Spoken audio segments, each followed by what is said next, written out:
আসসালামু আলাইকুম। আশা করি সকলে ভালো আছেন। এই ভিডিওতে আমরা একটা বিশেষ এক্সপ্রেশন নিয়ে ডিসকাস করব।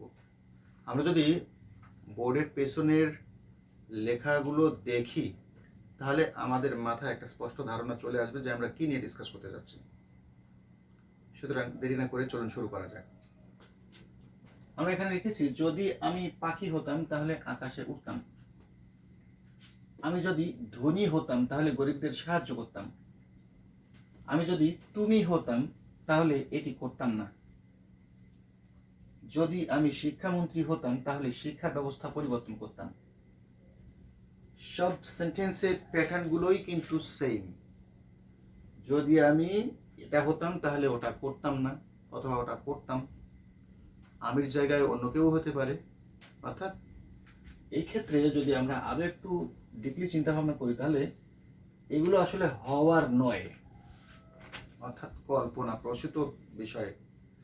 এ ধরনের কাল্পনিক বিষয় যেগুলো হওয়ার নয় সেগুলো প্রকাশ করার জন্যে ইফ দিয়ে আমরা একটা ক্লজ তৈরি করতে পারি, অথবা এটিকে কন্ডিশনাল সেন্টেন্স বলা হয়। এখন কন্ডিশনাল সেন্টেন্স কাকে বলে, কত প্রকার, কি কি, প্রত্যেকটির উদাহরণ বা সেগুলো নিয়ে ডিসকাশন, সেগুলোতে আমরা যাচ্ছি না। আমরা আজকে জাস্ট এই যে এক্সপ্রেশন এটি নিয়েই একটু ডিসকাস করব। তাহলে এই ধরনের সেন্টেন্স আমরা কিভাবে তৈরি করব? আমি বরাবরই বলে থাকি যে স্ট্রাকচার মুখস্থ করার পরিবর্তে আমরা যদি জাস্ট দুই একটি এক্সাম্পল মুখস্থ করি তাহলে স্ট্রাকচার আমাদের ব্রেনের ভিতরে থেকে যাবে, অথবা আমরা নিজেরা স্ট্রাকচার তৈরি করতে পারবো। তো আমি প্রথম সেন্টেন্সটি লিখি, যদি আমি পাখি হতাম তাহলে আকাশে উঠতাম। ইফ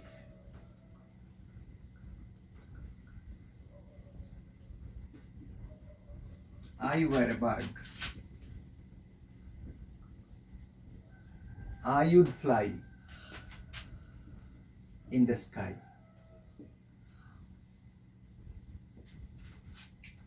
এখান থেকে কিন্তু আমরা বের করতে পারি, স্ট্রাকচারটা বের করতে পারি। If I were a bird I would fly in the sky.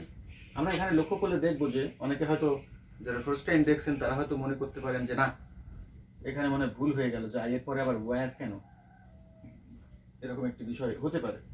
আসলে যদি এরকম কাল্পনিক বিষয় হয় যেগুলো হওয়ার নয় বা কল্পনা প্রসূত কথা হয়, তাহলে আমরা সাবজেক্টের পরে ওয়ার ব্যবহার করব। এটি একেবারে ম্যান্ডেটরি। সাবজেক্টের পরে ওয়ার, যা হওয়ার নাই তাই হবে আসলে এখানে। তাহলে স্ট্রাকচারটা কেমন হলো? ইফ বসলো প্লাস সাবজেক্ট, আমরা দেখতে পাচ্ছি, প্লাস ওয়ার, কি হব বা কি হতাম, অবজেক্ট, এটি দিয়ে একটি ক্লজ হলো বা একটি পার্ট হলো প্রথম পার্টটি। এরপরে আরেকটি পার্ট হচ্ছে এই যে সাবজেক্ট, আবার সাবজেক্ট, যেহেতু দুটি পার্ট। এরপরে কি হবে? উড। এরপরে কি হবে?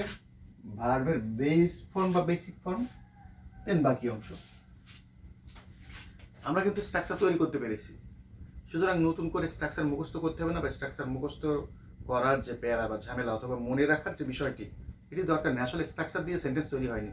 সেন্টেন্স এর পরবর্তীতে আমাদের মতো ব্যক্তিরা ব্যবসা করার উদ্দেশ্যে স্ট্রাকচারটা তৈরি করে ফেলেছে। স্ট্রাকচার আসলেই কোনো কাজের না।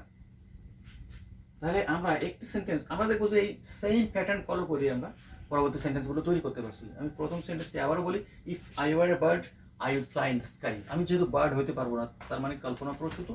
এবং এই ধরনের বাক্যে আমরা কি বলছি, যে সাবজেক্টের পরে অবশ্যই ওয়্যার হবে।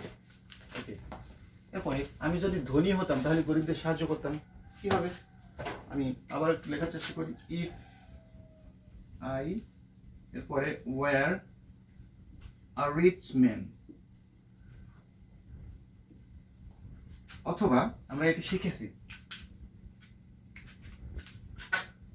এখানে নাউন হওয়ার কারণে বা নাউন ফ্রেজ হওয়ার কারণে এখানে আর্টিকেল বসাতে হচ্ছে। আমরা যদি এমনটি লিখতাম যে ইফ আই ওয়ার রিচ, তাহলেও কিন্তু চলতো বা হতো। ইফ আই ওয়ার রিচ অথবা if I were a rich man I would help. Basic form কাদেরকে? The poor. If I were rich, I would help the poor. Same ওয়েতে আমি যদি তুমি হতাম তাহলে এটি করতাম না। যে আমি যদি তুমি হতাম মিন্স কি, আমি যদি তোমার মতো হতাম অথবা আমি যদি তোমার জায়গায় থাকতাম, তোমার পজিশনে থাকতাম, তাহলে এটি করতাম না। তাহলে আমি যদি তুমি হতাম, ইফ আই ওয়ার ইউ, তাহলে এটি করতাম না। এই যে তাহলে কথাটি কিন্তু আসছে না, আমরা আবার মাতবাড়ি করে কিন্তু এখানে দেন ব্যবহার করবো না। If I were you, I আগে যেহেতু সব পজিটিভ সেন্টেন্স লিখেছি, এখন নেগেটিভ, এটি করতাম না। তাহলে আই উডেন্ট অথবা উড নট ডু এটি, দ্যাট, দ্যাট মানে যদিও এটি, আসলে এটি তো পাস্ট ইভেন্ট, এর জন্য আমি দ্যাট লিখলাম, ওটি, এরকম একটি কথা। বাংলায় আমরা যাই বলি না কারণ, if I were you I wouldn't do that অথবা I wouldn't do like that, এরকমটা আমরা বলতে পারি। এখন যদি আমি শিক্ষামন্ত্রী হতাম তাহলে শিক্ষা ব্যবস্থা পরিবর্তন করতাম। যদি আমি শিক্ষামন্ত্রী হতাম, আমি এই পাশে লেখার চেষ্টা করি, ইফ আই ওয়ার, শিক্ষামন্ত্রী ইংলিশ কি, এডুকেশনাল মিনিস্টার, দ্য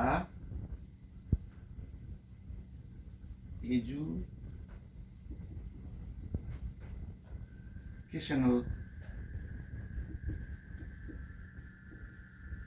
মিনিস্টার, এই পাঁচ পার্ট হয়ে গেল।